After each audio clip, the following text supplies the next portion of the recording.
Félicitations, tu viens tout juste de te marier, c'est une très bonne chose, une nouvelle aventure qui démarre. Il va y avoir des conséquences en règle de devoir matrimonial, mais pas que. Également dans les investissements que tu t'apprêtes à faire. Il va donc y avoir des conséquences qu'on va voir, si tu le souhaites, à travers cette vidéo. A tout de suite.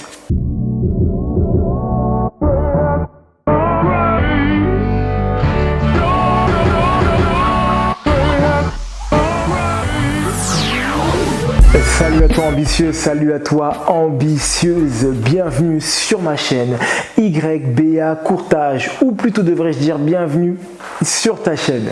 Je me présente pour ceux qui ne me connaissent pas, Roméo, je suis courtier en prêt immobilier, j'accompagne les particuliers et les investisseurs dans l'achat d'une résidence principale ou d'un investissement locatif. Et l'objectif de ma chaîne, il n'est pas compliqué. C'est de donner quelques petites astuces qui vont te permettre, comme on dit dans le jargon, de shooter ton prêt immobilier afin de l'avoir dans les meilleures conditions.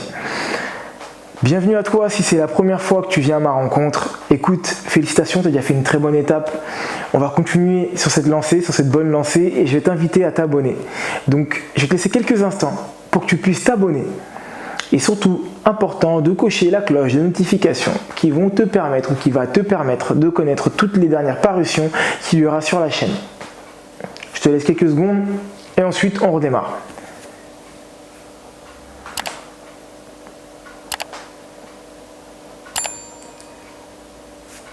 Je pense que c'est bon, ça y est, tu es abonné, félicitations, cool. Alors, comme tu l'as compris, dans ce début de vidéo, on va parler d'un cas qui m'arrive pas souvent, mais qui m'arrive quand même, qui arrive quand même malheureusement. C'est dans le cadre du mariage. Qu'est-ce qu'on peut faire lorsqu'on est marié? Qu'est-ce qu'on ne peut pas faire lorsqu'on est marié? Et quelles sont les solutions qui sont possibles? Donc un investissement, un crédit vous engage, hein, comme dit la publicité et les mentions légales. Et donc du coup, il va y avoir des répercussions en fonction du régime matrimonial dans lequel tu vas être. Et oui, se marier, ça a des conséquences, et pas qu'au niveau matrimonial, mais également dans tes investissements.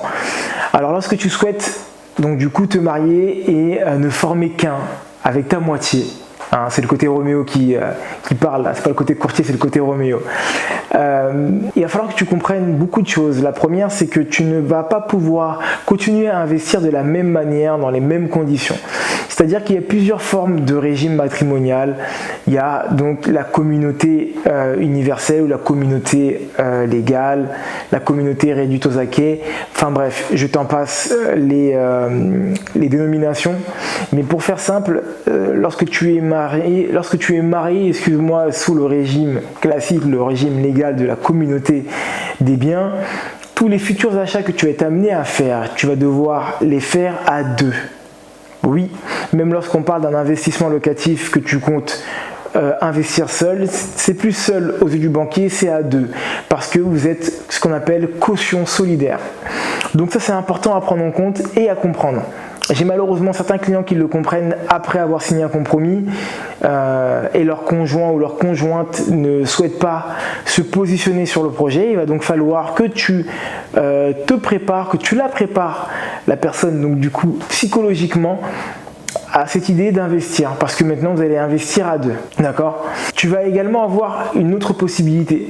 Oui, ça va être la possibilité suivante, qui est donc le mariage sous contrat. Le mariage sous contrat, il te permet de faire quoi? Bah écoute, tout simplement, lorsque tu es marié sous contrat avec la séparation des biens, tu as la possibilité de pouvoir investir tout seul. Oui, tu peux donc investir sur des projets immobiliers à hauteur de ta capacité sans forcément faire rentrer l'autre partie dans tes projets. Après, tu peux la faire rentrer si tu le souhaites aussi. Mais la séparation de biens est un système, un mode matrimonial qui est adapté pour les personnes qui ne sont pas encore raccord au niveau des investissements. Parce que si ce n'est pas le cas, tu devras convaincre l'autre personne pour pouvoir investir. Et cette personne-là ne souhaite pas investir, comment te dire que ça va être un gros frein pour toi? Donc il faut que tu comprennes bien que lorsque tu vas te marier, lorsque tu vas dire oui devant le maire, il va y avoir des conséquences à la suite de ça. Il est donc intéressant de te projeter et de savoir qu'est-ce qu'il y a de mieux pour toi sur du moyen et du long terme dans le cadre de tes investissements, parce que ta situation matrimoniale reviendra toujours au tapis. En définitive, le fait de dire oui devant le maire ne va pas avoir que des conséquences au niveau civil et matrimonial, mais également au niveau financier. C'est pour ça qu'il est important que tu sois à raccord, parce que sinon, ça risque de te poser certains problèmes. Et voilà, c'est la fin de cette vidéo. J'espère qu'elle t'aura plu. Si c'est le cas, n'hésite pas à la partager à un grand nombre de personnes pour que tout le monde puisse en bénéficier un maximum. Balance-moi des commentaires juste en bas pour qu'on puisse échanger ensemble. Et si j'ai pas été assez clair, et puis n'hésite pas à y mettre un gros pouce, ça fait toujours plaisir à tout le monde, à toi, ça fait ta BA, à moi, ça me fait plaisir, à YouTube, ça lui fait plaisir également. Et ça me donne un petit peu de force pour pouvoir continuer également. Si tu souhaites rentrer en contact avec moi, il y a des liens qui sont juste en bas. Tu as juste à cliquer, aller vers ces liens, et tu seras très naturellement dirigé vers les options qui te seront proposées afin de pouvoir échanger avec moi. Tu as la possibilité de pouvoir échanger pendant une dizaine de minutes totalement gratuitement. Et ça nous permettra de pouvoir voir ou mettre en phase une stratégie ou un début de stratégie ensemble par rapport à ta situation. Entre-temps, je te souhaite une excellente journée à toi ambitieux ou une excellente soirée à toi ambitieuse ou l'inverse. Et je te dis à très bientôt pour une prochaine vidéo, tout simplement. Bye!